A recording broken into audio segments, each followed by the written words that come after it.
Hello hi welcome नमस्ते। मैं नाम ऋतिक और आज हम फिर से बात करने वाले हैं एक और इंटरेस्टिंग कंसेप्ट के ऊपर। तो ये वीडियो उन बच्चों के लिए मोस्ट इंपोर्टेंट होने वाली है जिनके पास सेमेस्टर 3 में सब्जेक्ट है principles of micro economics second.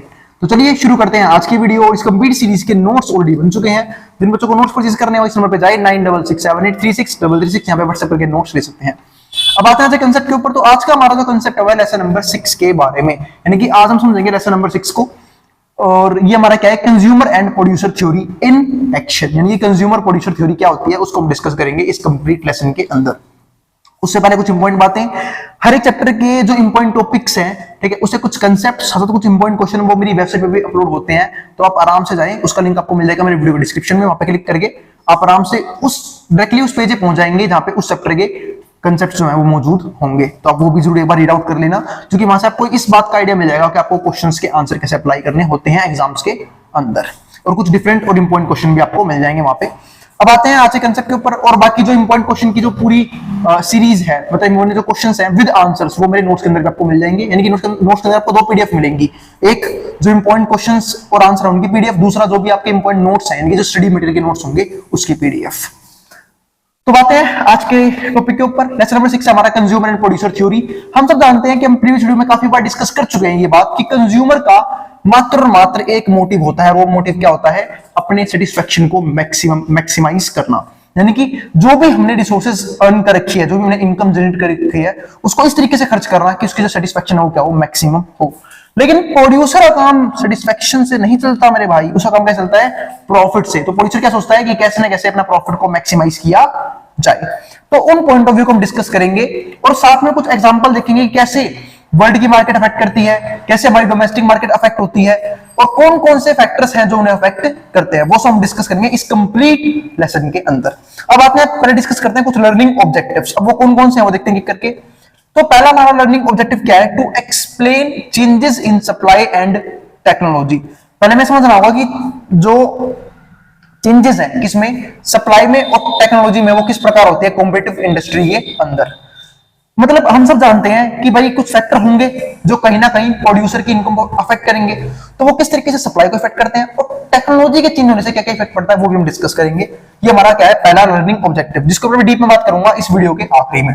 दूसरा हमारा टॉपिक क्या होगा? To use the theory of competitive market behaviour to understand some important real world problem. तो मैं जो कॉम्पिटिटिव मार्केट है उसकी थ्योरी को ये समझने में यूज करना होगा कि उसका वर्ल्ड लाइफ पे, यानी कि जो हमारे प्रैक्टिकल लाइफ में क्या क्या इफेक्ट पड़ते हैं, यानी कि प्रैक्टिकल लाइफ की प्रॉब्लम्स में कैसे कैसे वो हमारी हेल्प कर सकते हैं, या फिर किस किस तरह की प्रॉब्लम्स हो सकती हैं।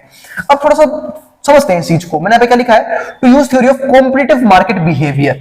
हम सब जानते हैं कि एक देखो, प्रोड्यूसर के लिए भी इतना आसान नहीं होता प्रॉफिट जनरेट करना। तभी तो हम बोलते हैं कि ज्यादातर जो बिजनेस है वो क्या जाते हैं, फेल हो जाते हैं। क्यों जाते हैं? क्योंकि जिन लोगों को बिजनेस की कुछ टर्मिनोलॉजीज का पता नहीं होता, यानी कुछ फैक्टर्स का पता नहीं होता, उनके लिए काफी हार्मफुल होता है बिजनेस करना। इसलिए हम क्या बोलते हैं कि बिजनेस के अंदर 10% लोग तो क्या होते हैं, सक्सेसफुल, यानी कि 10% बिजनेस क्या हासिल कर लेते हैं, सक्सेस। लेकिन बाकी कहां गए 90%? वो हो गए बेचारे बंद, फेल हो गए ये बिजनेस। अब ये फेल क्यों हुए वो हम रीजन समझने की कोशिश करेंगे। क्योंकि कंपटीशन बहुत ज्यादा है आज के टाइम में खासकर। क्योंकि अब हो गया रहा है, आपको पहले अपनी डोमेस्टिक इंडस्ट्री के अंदर लड़ना है, यानी कि आपके आसपास में एक सिंपल सी बात है, अगर मैं बात करूं यहाँ पे किसी भी इंडस्ट्री की, तो पहले उसे अपनी कंट्री में लड़ना होता है कि अपनी कंट्री में बेस्ट साबित करना है। क्यों? क्योंकि उस जैसे और भी बिजनेसेस उस कंट्री में काम कर रहे हैं। उसके अलावा एमएनसीज भी काम करती हैं, तो कंपटीशन और बढ़ जाता है। क्योंकि फॉरेन कंट्रीज भी आके किसी और कंट्री में जाके बिजनेस करती हैं, तो कंपटीशन जो है और ज्यादा क्रिएट हो जाता है, जिसकी वजह से बिजनेस को और भी ज्यादा हार्मफुल महसूस होता है, फिर बिजनेस जो है और ज्यादा हार्म होता है। तो ये चीज हम यहाँ पे समझी। तो इसी को हम क्या बोलते हैं यहाँ पे, इंडस्ट्री कॉम्पिटिटिव मार्केट बिहेवियर। अब एक चीज ध्यान रखना, ये नुकसान किसके लिए है? प्रोड्यूसर के लिए। क्योंकि कंपटीशन फेस किसको करना पड़ता है? प्रोड्यूसर को। लेकिन इसका बेनिफिट किसको मिलता है? कंज्यूमर्स को। चाहे वो हमारे फीचर्स के तरीके से हो, चाहे वो हमारे प्राइस के तरीके से हो। क्योंकि एक प्रोड्यूसर को सिर्फ अपना प्राइस नहीं देखना होता, उसे अपने कंप्यूटर का प्राइस भी देखना होता है कि वो उस सेम प्राइस में किस किस तरह के फीचर प्रोवाइड कर पा रहा है। तो इस सबका बेनिफिट किसको मिलता है? अल्टीमेटली कंज्यूमर्स को। अब इसके बाद हमारे पास क्या आता है यहाँ पे, तीसरा point, to explain how the economy respond in short run as well as in the long run to shift in supply. अब हमें ये समझना होगा कि टेक्नोलॉजी में चेंज, टैक्स वगैरह में चेंज, या फिर जो भी प्रोड्यूसर के पास जो दिक्कतें हैं उसकी वजह से सप्लाई में शिफ्ट कैसे आता है। वो भी दो तरीके से, दो टाइम पीरियड होते हैं कभी भी बिजनेस के अंदर। एक तो होता है लॉन्ग रन, अगर मैं इकोनॉमी की बात भी करूं तो उसमें भी दो टाइम पीरियड होते हैं। होता है लॉन्ग रन यानी कि एक लंबा टाइम पीरियड, जिसको हम बोलते हैं यहाँ पे एक साल से लंबा ड्यूरेशन। एक होता है शॉर्ट रन, यानी कि सप्लाई का शॉर्ट रन में क्या इफेक्ट होगा और लॉन्ग रन में क्या इफेक्ट होगा, ये दोनों डिस्कस करेंगे हम। इसके अलावा जो हमारा फोर्थ पॉइंट है वो क्या है, to analyse effects of taxation on competitive industry. फिर हमें समझना होगा कि टैक्सेशन का क्या फर्क पड़ता है कॉम्पिटिटिव इंडस्ट्री के अंदर। तो ये सारे हमारे कुछ फैक्टर हैं जो हमें समझने में हेल्प करेंगे कि एक प्रोड्यूसर, या फिर मैं बात करूं कॉम्पिटिटिव मार्केट थ्योरी में इन सारे फैक्टरों का क्या इफेक्ट पड़ता है, जिसमें क्या क्या डिस्कस किया, टेक्नोलॉजी के बारे में डिस्कस करेंगे, टैक्स के बारे में डिस्कस करेंगे, एंड और भी सप्लाई में कैसे चेंज आता है वो भी डिस्कस करेंगे। तो इसे हम डिस्कस करने वाले हैं। अब आता है हमारा अगला पॉइंट।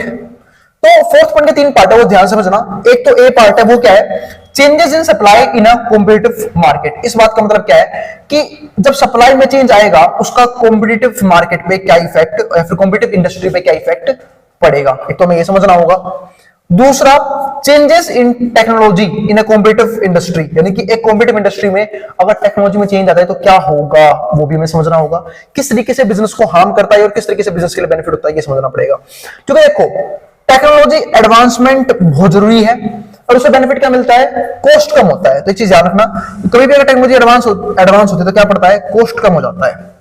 लेकिन दिक्कत क्या है, कोस्ट कम तो बाद में होगा, लेकिन जब आप उस टेक्नोलॉजी को अप्लाई करोगे, यानी कि उस टेक्नोलॉजी के एप्लीकेशन के टाइम पे, अप्लाई करने के टाइम पे जो कोस्ट है वो क्या होती है, बहुत ज्यादा होती है।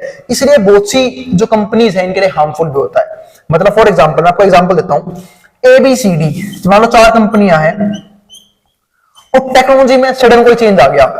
अब ए तो है जिसके पास बहुत ज्यादा पैसा है, अंधा पैसा, बहुत सारा पैसा इकट्ठा कर रखा है इन्होंने अपने कमा के, ठीक है, प्रॉफिट का बहुत सारा शेयर बचा रखा है। तो ए के पास तो बहुत ज्यादा पैसा है, टेक्नोलॉजी में चेंज आ गया तो ए तो उस चेंज को अडॉप्ट कर जाएगा कि भाई ए गई मार्केट में, उसने कहा हमारे पास तो बहुत पैसा है और हमें बिजनेस करना भी अच्छे तरीके से आता है, तो हम जाएंगे, हम इस नई टेक्नोलॉजी को खरीद के ले पाएंगे। लेकिन होगा क्या, सेम तरीके के प्रोडक्ट जो है वो B, C, D भी प्रोड्यूस कर रहे हैं, लेकिन इनके पास इतना पैसा नहीं है। तो हो सकता है कि उसी टाइम पीरियड में ये तीनों कंपनीज मार्केट में बिजनेस के रेस से बाहर हो जाए, क्योंकि ये टेक्नोलॉजी को एडवांस कर नहीं पाएंगे और ये कुछ अच्छे फीचर ला के देगा, वो भी क्या है, कम प्राइस। मैंने क्या बोला, टेक्नोलॉजी को अडॉप्ट करने पैसा लगता है लेकिन उससे प्राइस का कम आता है, तो इस तरीके से प्राइस कम कर दिए। अब उस प्राइस से बेचना इन सबके लिए पॉसिबल नहीं है, तो या तो ये कहीं से पैसा जुगाड़ करे और अपनी टेक्नोलॉजी को चेंज करे, फिर मार्केट से बाहर हो जाए। इनके पास दो ही ऑप्शंस होते हैं। और तो हम इसको समझेंगे कि इसका कॉम्पिटिटिव मार्केट में बिल्कुल डीप में क्या इफेक्ट पड़ता है। तीसरा क्या है, effect of taxation on competitive industry. एक टैक्सेशन का क्या इफेक्ट पड़ता है कॉम्पिटिटिव इंडस्ट्री के अंदर, वो हम समझेंगे। अब नोट में क्या लिखा है वो समझते हैं। तो use the theory of competitive market behaviour to understand some important real world problem. तो हम इस थ्योरी को यूज करेंगे एक तो रियल वर्ल्ड प्रॉब्लम समझने में, दूसरा short run as well as long run to shift supply.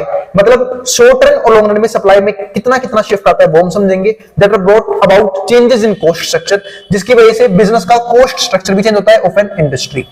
अब थोड़ा समझते हैं इस चीज को। देखो पहले क्या था, मतलब आज से अगर मैं कुछ जमाने पहले तक चला जाऊं, यानी कि 300 साल पहले चला जाऊं, तो उस टाइम पे जब ट्रेडिंग थी, फिर जो बिजनेस था वो सिर्फ डोमेस्टिक कंट्री तक ही सीमित था। लेकिन फिर बेचारे अंग्रेज आए इंडिया के अंदर, और इंडिया के अंदर क्या है, बाकी जगह भी गए और बिजनेस को फैलाने की कोशिश करी। यानी कि पहले ट्रेडिंग सिर्फ एक कंट्री के अंदर थी, स्टेट वाइज, कि लोग अपने आसपास के इलाकों में गए, वहां जाके ट्रेडिंग कर ली, पैसे जनरेट कर लिया, तो कंपटीशन कम होता था। यानी कि डोमेस्टिक इंडस्ट्री के पास, मैं यहाँ पे सिंपल बोलता हूं, डोमेस्टिक कंपनीज बोलो आप, चाहे बोलो डोमेस्टिक इंडस्ट्रीज। तो अगर मैं बात करूं डोमेस्टिक इंडस्ट्री के पास जो है वो चांसेस ज्यादा थे किस चीज के, ग्रो करने के। यानी कि किसी भी डोमेस्टिक इंडस्ट्री के अंदर, इंडस्ट्री के पास या फिर डोमेस्टिक कंपनी के पास चांसेस ज्यादा थे ग्रो करने के, तो इजीली ग्रो हो जाता था। लेकिन हुआ क्या है, अब दिक्कत क्या है कि कॉम्पिटिटर बढ़ चुके हैं। अब ग्लोबलाइजेशन की वजह से जो और कंट्री के जो चीजें हैं वो डोमेस्टिक कंट्री के अंदर आ रही है। अब भाई आप ही देखो ना, आजकल अब इंडिया में देखो, किसी भी जगह चले जाओ, आप कोई से प्रोडक्ट खरीद सकते हो, चाहे वो किसी भी कंट्री में बन रहा है। आपको टेस्ला गाड़ी पसंद है, आप जाओ टेस्ला गाड़ी लेके आओ। आपको एप्पल का आईफोन चलाना है, आप आईफोन लेके आओ। तो कोई भी चीज जो है वो अवेलेबल है मार्केट के अंदर, और आपको उसके लिए प्राइस पे करना होगा।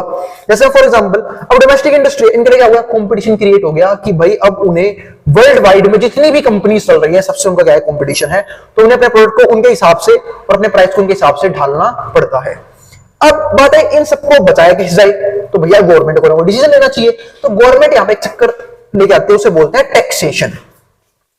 टैक्सेशन, अब टैक्सेशन क्या है वो थोड़ा समझ लेते हैं। अब टैक्सेशन में क्या हुआ, गवर्नमेंट ने टैक्स इंक्रीज कर दिया। क्या कर दिया, टैक्स इंक्रीज कर दिया। किन के ऊपर, एमएनसीज के ऊपर, या फिर जो भी प्रोडक्ट बाहर से आ रहा है। फॉर एग्जांपल अब आप ये देखो ना, आप अगर एक आईफोन लेने जा रहे हो और आप दुबई में जाओ और आप इंडिया बाई करो, दोनों में प्राइस का बहुत फर्क मिलेगा आपको। क्यों, क्योंकि यहाँ पे गवर्नमेंट एक हाई टैक्स चार्ज करती है आईफोन लेने के लिए। अब हाई टैक्स चार्ज करेगी तो सिंपल सी बात, उसके प्राइस बढ़ जाएंगे। तो इस तरीके से कंपटीशन गवर्नमेंट कम करने की कोशिश करती है। और ये सिर्फ एमएनसी के लिए नहीं है, टैक्सेशन जो है वो डोमेस्टिक इंडस्ट्री में भी लगाया जाता है। अब देखो, हो सकता है दो तरह के प्रोडक्ट हो किसी भी कंट्री के अंदर, दो तरह के प्रोडक्ट होते हैं। एक तो वो जिसका होना काफी जरूरी है, मतलब एक वो प्रोडक्ट जिसका होना क्या है, काफी जरूरी है, मतलब वो हमारे सोशली या फिर मैं बोलूं एनवायरनमेंट के लिए काफी बेहतर प्रोडक्ट है। तो गवर्नमेंट जो है उसको बनाने के लिए सपोर्ट करेगी। और जब भी गवर्नमेंट सपोर्टिव मोड में आती है, गवर्नमेंट एक काम करती है, गवर्नमेंट क्या बोलती है कि आप जाओ इंडस्ट्री लगाओ, आपको क्या देंगे, सब्सिडीज देंगे। क्या देंगे, सब्सिडी। सब्सिडी क्या होता है, मतलब आपको टैक्स नहीं देना पड़ेगा, उल्टा आपको कुछ छूट देंगे, तो सब क्या बोलते हैं, सब्सिडी। लेकिन अगर मान लो कोई सी कंपनी ऐसी है जो डोमेस्टिक कंट्री के अंदर ही कुछ हानिकारक प्रोडक्ट बना रही है, for example drugs, tobacco product या फिर अल्कोहलिक प्रोडक्ट्स, तो ऐसे केस में क्या होता है, गवर्नमेंट जो है वो टैक्स को इंक्रीज कर देती है। लो बढ़ाओ भाई तुम, तो गवर्नमेंट टैक्स को इंक्रीज करती है। अब उससे क्या होता है, गवर्नमेंट को एक अच्छा रिवेन्यू मिल जाता है, और वो टैक्स बर्डन किसके ऊपर होता है, प्रोड्यूसर के ऊपर भी और कंज्यूमर के ऊपर भी, जिसकी वजह से गवर्नमेंट एक तरह से कोशिश करती है कि उसकी जो प्रोडक्शन है वो कम हो पाए या फिर उसकी कंजप्शन को कम किया जा सके किसी भी तरीके से। और जो लोग नहीं मानेंगे वो गवर्नमेंट का टैक्स रिवेन्यू का सोर्स बनेंगे। तो ये एक चीज बढ़िया होती है यहाँ पे। तो अब हम समझते हैं इस चीज को आगे। तो ये मैंने कुछ आपको मोटा मोटा समझाया कि कैसे टैक्स काम करता है, कैसे सब्सिडी काम करती है, ठीक है, कैसे डोमेस्टिक इंडस्ट्री का कंपटीशन बढ़ चुका है एमएनसीज की वजह से, और गवर्नमेंट उसे मिटाने के लिए कैसे कैसे काम कर सकती है और कैसे करती है। अब आगे समझते हैं। अब हमारा टॉपिक जो अगला आता है वो आता है कॉस्ट चेंजेस। अब एक कॉस्ट चेंजेस क्या है वो समझते हैं। तो ये हमारा आज की वीडियो का आखिरी टॉपिक होने वाला है। इसके बाद हम बात करेंगे इसके नेक्स्ट टॉपिक के बारे में नेक्स्ट वीडियो के अंदर। तो उम्मीद है आपको अब तक का सारा टॉपिक समझ में आ रहा है। फिर भी कोई भी डाउट हो, कोई भी क्वेरी हो, उसके लिए कमेंट बॉक्स खुले हुए हैं, आप आराम से कमेंट कर सकते हैं, मैं उस क्वेरी को रिजॉल्व करने की पूरी कोशिश करूंगा। अब यहाँ पे क्या है, कॉस्ट चेंजेस। अब कॉस्ट में चेंज क्यों होते हैं वो समझते हैं। तो पहला क्या है यहाँ पे, change in price of some input used by industry. तो पहला पॉइंट क्या है, change in price of some input used by industry. अब कॉस्ट में चेंज समझना है। अब कॉस्ट क्या होता है कि एक इंडस्ट्री जो है वो खर्चा करती है। फॉर एग्जांपल, अब जिन्होंने कॉस्ट का मतलब समझा देता हूं। मान लो मुझे मार्कर बनाना है, तो मार्कर बनाने के लिए मैं वो लेके आऊंगा, पहले तो प्लास्टिक लेके आऊंगा, फिर मैं इसकी इंक लेके आऊंगा, ठीक है, इंक जिसमें डलती है वो एक रिफिल होती है वो लेके आऊंगा। तो वो सब क्या है, खर्चा है मेरे लिए। मैं एक प्लांट लगाऊंगा, वहां पे मशीनरी होगी जो इसे बनाएगी, तो वो सब क्या है, खर्चा है। तो कॉस्ट होता है खर्चा। अब खर्चे को किस किस तरीके से चेंज किया जा सकता है वो हम समझेंगे। तो सर पहला फैक्टर क्या है, change in price of some input used by the industry. मतलब क्या है यहाँ पे कि प्राइस में चेंज आ गया। अब किसी से प्राइस में चेंज आ गया, इनपुट के प्राइस में, यानी कि जो भी इनपुट यूज हो रहा है इंडस्ट्री के जरिए उसके प्राइस में चेंज आ गया, तो क्या हो जाएगा, कॉस्ट चेंज हो जाएगा। फॉर एग्जांपल, अगर मान लो रॉ मटेरियल महंगे हो गए, और रॉ मटेरियल महंगे हो गए तो इसका मतलब क्या है कि कहीं ना कहीं उस चीज के प्राइस भी राइज होंगे, जो हम देखते आ रहे हैं। अगर मैं आपको कुछ एग्जांपल्स देता हूं तो कैसे कैसे इंडस्ट्री में प्राइस बढ़े हैं वो समझते हैं एक बार। जैसे कि मैं यहाँ पे एग्जांपल देता हूं इंफ्रास्ट्रक्चर का। अब बीच में सुना होगा कि सीमेंट के रेट काफी ज्यादा बढ़ गए। अगर सीमेंट के रेट बढ़ेंगे, ईट जो है बनी बनाई उनके रेट बढ़ेंगे, तो होगा क्या, जो बिल्डिंग्स है वो महंगी मिलेंगी, जो इंफ्रास्ट्रक्चर है वो महंगा पड़ेगा, तो उसके डेवलपमेंट में क्या आएगा, ज्यादा खर्चा होगा। या फिर सपोज करो मुझे मार्कर ही बनाना है, और मार्कर के लिए मुझे क्या चाहिए, प्लास्टिक, क्योंकि मेनली प्लास्टिक से बना हुआ है, और प्लास्टिक के प्राइस बढ़ गए, तो क्या हो गया, रॉ मटेरियल का प्राइस बढ़ गया, तो कहीं ना कहीं मुझे अब महंगे में बेचना पड़ेगा अगर मुझे प्रॉफिट जनरेट करना है। तो क्यों, क्योंकि जो कॉस्ट है वो क्या होगी है, बढ़ चुकी है। तो कॉस्ट क्यों बढ़ी, पहला change in price of some input used, यानी कि जो भी आप इनपुट यूज कर रहे हो अगर उसके प्राइसेस बढ़ गए तो कॉस्ट बढ़ेगी। यानी कि अगर इनपुट के प्राइस में बात करूं, इनपुट के प्राइस अगर बढ़ गए तो कॉस्ट बढ़ेगी, इनपुट के प्राइस कम हो गए तो कॉस्ट कम हो जाएगी। तो ये होता है यहाँ पे। इसके बाद जो हमारा सेकंड पॉइंट आता है वो क्या आता है, technological changes lead to change in cost. जो टेक्नोलॉजी में चेंज आया है उसकी वजह से भी क्या आएगा, चेंज आएगा किसमें, कॉस्ट में। अब कैसे है, सुनो, अगर मान लो टेक्नोलॉजी जो है वो काफी फेवरेबल है, मतलब काफी एडवांस टेक्नोलॉजी आ चुकी है, जिसकी वजह से कॉस्ट क्या हो सकता है, बिल्कुल कम भी हो सकता है। और टेक्नोलॉजी ध्यान रखना हमेशा सडन कॉस्ट तो बढ़ाती है, लेकिन अगर मैं फ्यूचर पॉइंट ऑफ व्यू देखूं तो हमेशा कॉस्ट को कम करती है अगर अच्छी टेक्नोलॉजी आई है तो।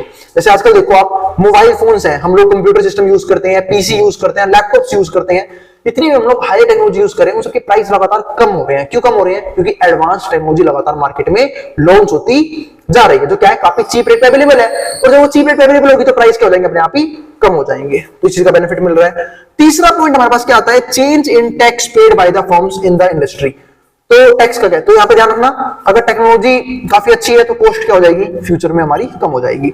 अब टैक्स का क्या इफेक्ट पड़ रहा है वो समझते हैं।